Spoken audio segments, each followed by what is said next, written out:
Alrighty guys, so soldering up this kit is actually really easy. You just connect both of these switches to get this kind of where you need it to go. These are going to line up in here, and they almost push through. Really what you have to do is just avoid interfacing with your barrel material. So those push through just like that, and they get them into this cavity. And then up in here we've got this like electronic stop wired into our hot lead for our motors, and then this wire actually becomes the hot lead overall for the system. And then we've got our firing switch. Its negative is wired into the motors, and then we have a splice coming off of there, and that's this negative lead, which will eventually go to the battery. I think the battery has to come out through the back end here and then sit in the kit back where it would in, like, I don't know, the almost Tavor-esque stock for me, but puzzling this all together really isn't that bad. You just kind of, like I said, tease these into the proper channels while finding there. Just try not to pinch them. There and there. And then this was specifically soldered up so that it would have a home inside the shell. Now we are using just the stock cage because this is not going to be a performance powerhouse blaster. This is specifically for like indoor SENC style play. I have just the event in mind for it. So a lot of this wiring needs to be tucked out of the way. And then this over here, so all of these bundles can go up and in. I don't know, who knew that all this Nerf would prepare you for life experience in the form of cable management. And then we're actually going to have to pop this off just so that we can take, we don't have to pop it off. We can just tease them under with our pliers here. These are jeweler's pliers. They have a hook in them.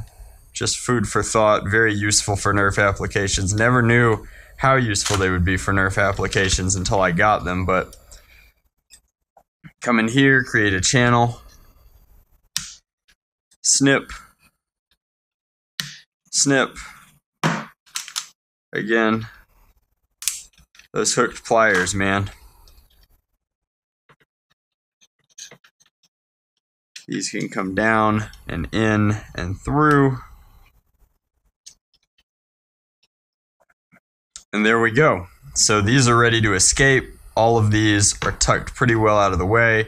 We're going to go ahead and grab that one piece that locks these down, lock down the flywheel cage, and we should be good to go. All we're going to have to do is tease some barrel material through this, set the shroud on, and put this into place. Let's go. Alrighty guys, so let's take a look at this kit's insides. Stitching this thing up was a breeze. We're gonna flip this open real quick, just so you can see that this is a stock Stryfe cage actually. Saw no reason to mess with a good thing. We're gonna run this on 2S anyway, but we've got our little electronic inductor here. This is gonna tuck up into here, and then these connectors are super duper simple.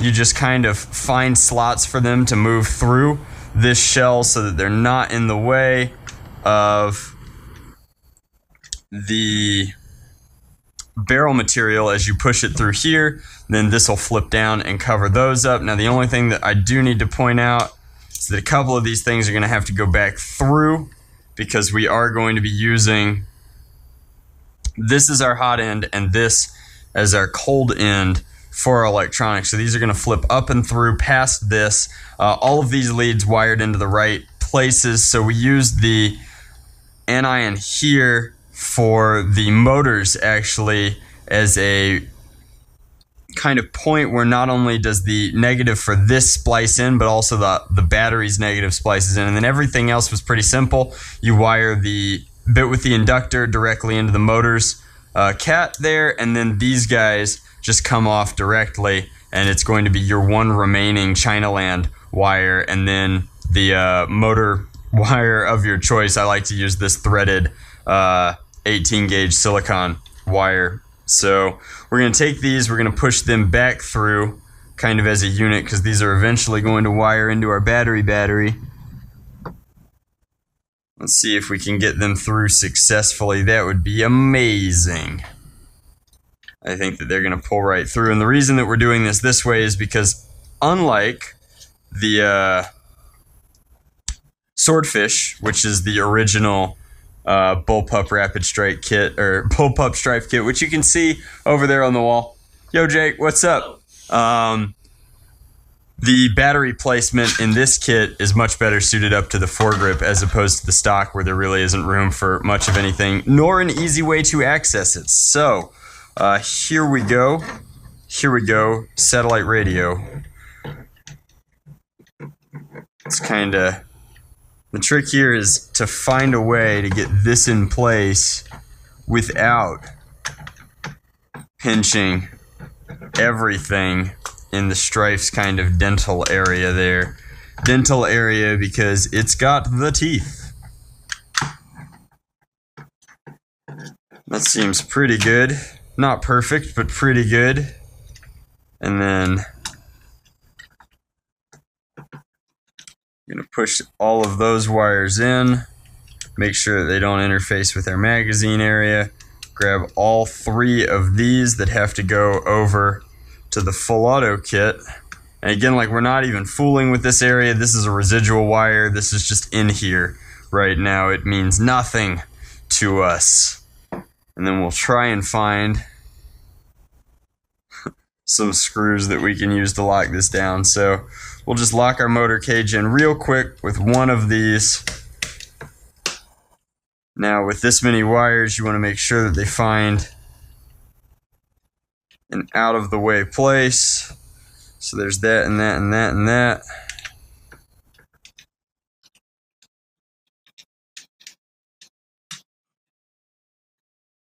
And then,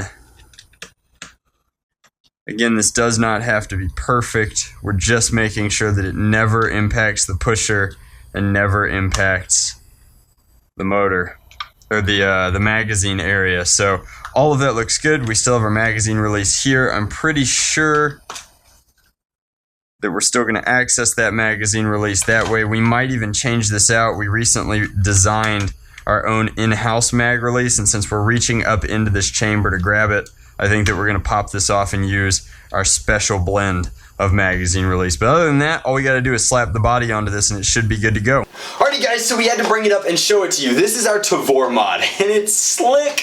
Oh my goodness. So circuited up, it's pretty sweet. You'll notice that there's kind of like a built-in safety. It will not do anything with the fire control until it's revving. Now when it is revving, it's got a pretty decent rate of fire. That's ding ding ding ding ding. I think it's about 3 darts a second, which is fine. Like, we're not trying to run through this like a crazy person. We did go through and change out the flywheel system. It was just too good to run on a stock flywheel system. We threw prototype howlers in to an artifact red cage, and it's getting pretty decent performance. It's right at that HVZ threshold, and I'm very, very happy with that. I just want to talk about the kit though. The kit looks good.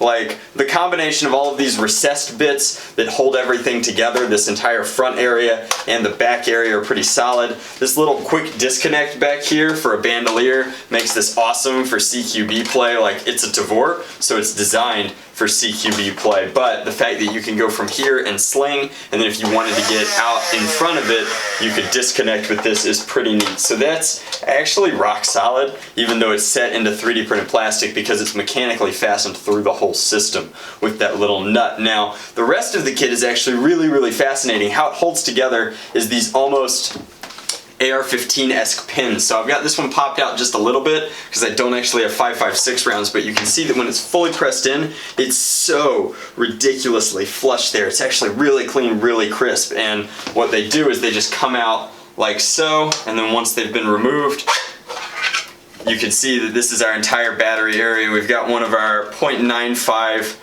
graphene 2S's in here. To power. For once, we're not using Fang's Re. We wanted this to be a softer build, so we're using Michel 2.0s. Still, that size can motor, not quite as robust as the Fangs, but very solid performance out of this nonetheless. We went ahead and added an optic up top because it's a Tavor. It needs an optic. Take advantage of that full rail up top. But overall, just a really clean kit. Now, I still prefer the Swordfish, and I want to be abundantly clear about that. I think that the Swordfish is the best bullpup kit, and I can't wait to get my special Swordfish online later, but that's a whole other project. What this is doing right now is very exciting just because it is electronically controlled, so you don't have to worry about any mechanics running the whole length of the Stryfe. The color matching is good. The gray looks excellent with the gray. The orange looks good with the orange on this kit. I really like the overall aesthetic of our In-Strike OJ Tavor. Alright, so let's throw this worker magazine in, take it for a spin, a few darts left. Woo!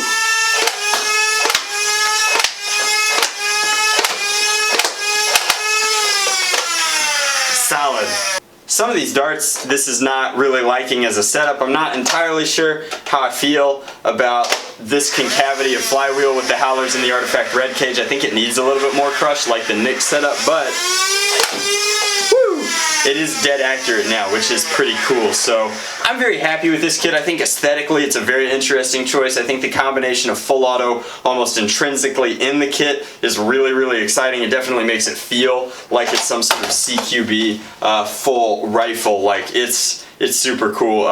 I still want to see an MDR kit. I think that the MDR is the coolest bullpup on the market, but the Tavor at this point is iconic, and it's a good looking rifle. So that is the Stryfe bullpup kit. I got mine from NF Strike. I will leave a link down in the description box below if you want to pick one of these up. I think that they're super duper reasonable. They're under $100, which is great for a body kit that does all of this. There are plenty of other options out there in terms of body kits for the Stryfe, as well as even bullpup body kits for the Stryfe. Try saying that 3 times fast. But that is the Tavor. I'm Drac. This was a really sweet Nerf mod. What do you guys think of the new time-lapse style? It's a lot more work, but I think that it's way more visually satisfying. As always, much love. Nerf on. Drac out.